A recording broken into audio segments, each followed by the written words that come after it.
উপদেষ্টা মন্ডলীর ভেতরে চ্যাংরারা যে আসলে ডিস্টার্ব করছে এবং তারা যে ডিপ্লোম্যাসি কিছু বোঝেই না। বর্তমানে অন্তর্বর্তীকালীন সরকারের উপদেষ্টাদের মধ্যে দুজন চ্যাংড়া উপদেষ্টা আছে এবং তারা রাজনীতির কিছুই বোঝে না। তাদের অতি আবেগ আমাদের সমস্যার সৃষ্টি করছে। এবার উপদেষ্টা নাহিদ ইসলাম ও আসিফ মাহমুদকে নিয়ে একই বললেন আইনজীবী মোফাজ্জল ইসলাম। ফেনীতে ভয়াবহ বন্যায় ভেসে গেছে লাখো মানুষের ঘরবাড়ি। সারা দেশের মানুষ এখন কাজ করছে বন্যা কবলিত মানুষদের জন্য। এদিকে বন্যার পর তথ্য ও যোগাযোগ উপদেষ্টা নাহিদ ইসলাম বলেছিলেন, কোনো রকম আগাম বার্তা ছাড়া নদীর বাঁধ খুলে দিয়ে ভারত অমানবিকতার পরিচয় দিয়েছে এবং বাংলাদেশের সাথে অসহযোগিতা প্রকাশ করেছে।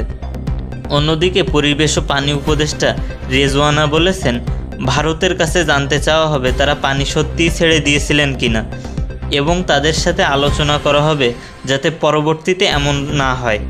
দুজন উপদেষ্টার দুরকম বক্তব্যের পরেই সামাজিক যোগাযোগ মাধ্যমে সমালোচনা করেন মোফাজ্জল ইসলাম। তিনি বলেন, বর্তমানে অন্তর্বর্তীকালীন সরকারের উপদেষ্টাদের মধ্যে দুজন চ্যাংড়া উপদেষ্টা আছে এবং তারা রাজনীতির কিছুই বোঝে না। তাদের অতি আবেগ আমাদের সমস্যার সৃষ্টি করছে। নাহিদ ইসলামের উচিত ছিল অন্যদের মতো জেনে কথা বলা। সে এমনভাবে বলেছে সে যেন তথ্য বাবা, সে আগে থেকেই সব কিছু জানে।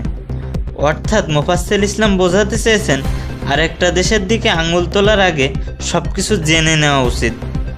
তবে নাহিদ ইসলাম যে কথাগুলো বলেছেন তা এখন পুরো বাংলাদেশের কথা।